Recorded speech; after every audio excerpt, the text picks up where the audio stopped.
స్కూళ్ల సంఖ్య తగ్గితే పేద గిరిజన దూర ప్రాంత విద్యార్థులపై ఎఫెక్ట్ ఎక్కువగా పడే అవకాశం ఉందంటారు. ఖచ్చితంగా మేడం. ముఖ్యంగా ఇదైతే ఇంకా నా అభిప్రాయం అయితే బాలికల యొక్క విద్య పైన ఎక్కువ ఎఫెక్ట్ పడొచ్చు. ఎందుకంటే తల్లిదండ్రులు చాలా మంది దూర ప్రాంతాలకు పంపాలంటే ఇప్పుడు మనం చూస్తున్నటువంటి పరిస్థితుల్లో దగ్గరగా ఉన్నప్పుడు చాలా మంది అమ్మాయిల్ని చాలా మంది స్కూల్కి పంపిస్తున్నారు. నిజంగా కూడా మనకు ఒకప్పటితో పోల్చినట్లయితే విద్యార్థుల సంఖ్య చాలా పెరిగింది. కానీ దూర ప్రాంతం అనేసరికల్లా మళ్ళీ తల్లిదండ్రులు భయపడి అభద్రతకు ఫీల్ అయ్యి నిజంగా కూడా మనకు సొసైటీలో చాలా అభద్రతకు సంబంధించినటువంటి చర్యలు మనం చాలా చూస్తూనే ఉన్నాం రోజువారీగా. సో దానికి భయపడి కూడా దూర ప్రాంతాలకు పంపడానికి తల్లిదండ్రులు కొంత వెనకాడేటువంటి అవకాశం అయితే ఉన్నది.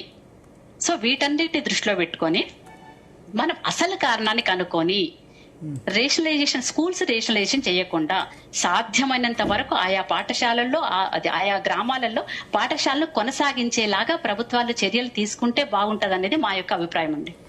ఇంటర్ విద్యా జేఏసీ నుంచి మధుసూదన్ రెడ్డి గారు జాయిన్ అయ్యారు. అదేవిధంగా ఎస్టీయూ మాజీ అధ్యక్షులు భుజంగరావు గారు కూడా జాయిన్ అయ్యారు. ముందుగా మధుసూదన్ రెడ్డి గారు, సో మీరు మొన్న ఇంటర్ విద్య దీనిలో మెర్జ్ చేయడం చాలా బ్లండర్ అన్నారు. సరే, ప్రభుత్వం ఈ ఎడ్యుకేషన్ ఇయర్ వరకు అయితే దాన్ని స్పేర్ చేసింది. ఈ విద్యా సంవత్సరంలో మాత్రం ఇంటర్ విద్య పాఠశాల విద్య మెర్జ్ చేయమని చెప్పింది. ఇప్పుడు స్కూల్ సంబంధించి కూడా 27,000 స్కూల్స్ 4,000 స్కూల్ చేస్తామని చెప్పారు. సో ఏమంటారు మీరు దీని మీద? 4,000 స్కూల్స్ ఉండాలా, 15,000 ఉండాలా, లేదా 20,000, 27,000 ప్లస్ మెర్జ్ అంటే నాకు తెలిసి 4,000 స్కూల్స్ అంటే ఇంటర్మీడియట్ కాలేజ్ లో చేస్తారేమో బహుశా.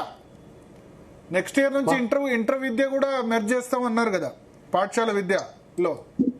సార్, మీ మనమడు కూడా ఇంటర్మీడియట్ జూనియర్ కాలేజ్ చదువుతాడు. మీరేమి దాని గురించి వరి కావాల్సిన అవసరం లేదు. అంటే ఆ స్టేట్మెంట్ ఇంప్లిమెంట్ కానివారు మీరు? కానీ అయితే ఒకటి, మీరు ఈ చర్చ కంటే ముందు అసలు రేవంత్ రెడ్డికి ట్యూషన్ చెప్పేటటువంటి టీచర్ ఎవరో ఫస్ట్ మనం కనుక్కోవాలి.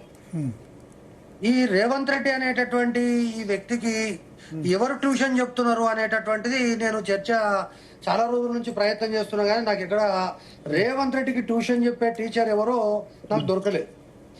రెండవది, ఈ విద్యా వ్యవస్థ లోపల ఆకునూరి మురళి గారితో మీరు ఇంటర్వ్యూ చేశారు. ఆకునూరి మురళి గారితో ఇంటర్వ్యూ చేసిన తర్వాత ఆయన రాజీనామాకు దారి తీసిన పరిస్థితులు, రాజీనామా తర్వాత ఆయన కొన్ని విషయాలు మాట్లాడుతున్నాడు.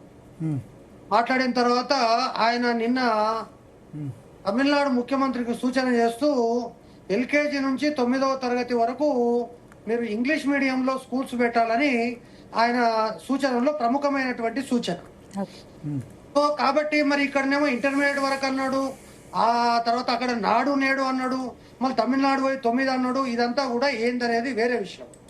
నేను ఒకటే విషయం సూటిగా చెప్తున్నా, ఈరోజు నైబర్హుడ్ స్కూల్స్ అనేటటువంటివి, నైబర్హుడ్ స్కూల్స్ అంటే ఏంటి? విద్యార్థి నడిచి ఆ స్కూల్ కు వెళ్లేటటువంటి పరిస్థితి ఉండాలి, లేదా సైకిల్ మీద వెళ్లేటటువంటి పరిస్థితి ఉండాలి అనేటటువంటిది ప్రపంచ వ్యాప్తంగా ఉన్నటువంటి నైబర్హుడ్ స్కూల్స్. ఇంతకుముందు మేడం గారు నొక్కి వక్కానించినటువంటి ఈ యొక్క జపాన్ ఉదాహరణ కూడా దానిలో భాగమే.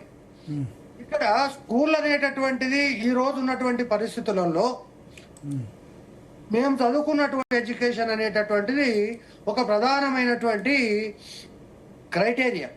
అంటే ఇప్పటి వరకు పాఠశాలల్లో చేరినటువంటి విద్యార్థులు ఎవరైతే ఉన్నారో, ఇప్పుడు ఏదైతే 18 లక్షల మంది కూడా ఆల్మోస్ట్ ఫస్ట్ జనరేషన్ లెర్నర్స్, లేకపోతే సెకండ్ జనరేషన్ లెర్నర్స్. సో వీళ్ళందరూ కూడా స్కూల్ కు రావాలంటే ఈ 18 లక్షలు 35 లక్షలు కావాలంటే ఆయన ఏమనుకున్నాడు అంటే బస్సులు పెడితే, అంటే ఇప్పుడు 12,000 స్కూల్స్ ఉన్నటువంటి ప్రైవేటు కళాశాలల్లో 35 లక్షల మంది విద్యార్థులు చదువుతున్నారు. అదే 27,000 ఉన్నటువంటి ప్రభుత్వ పాఠశాలల్లో కేవలం 18 లక్షల మంది చదువుతున్నారు. దీనికి ఏకైక కారణం ఏంటంటే బస్సులు లేకపోవడము అని ఆయన ట్యూషన్ టీచరు ఆయనకు ట్యూషన్ చెప్పినట్టుగా నాకు అర్థమైంది.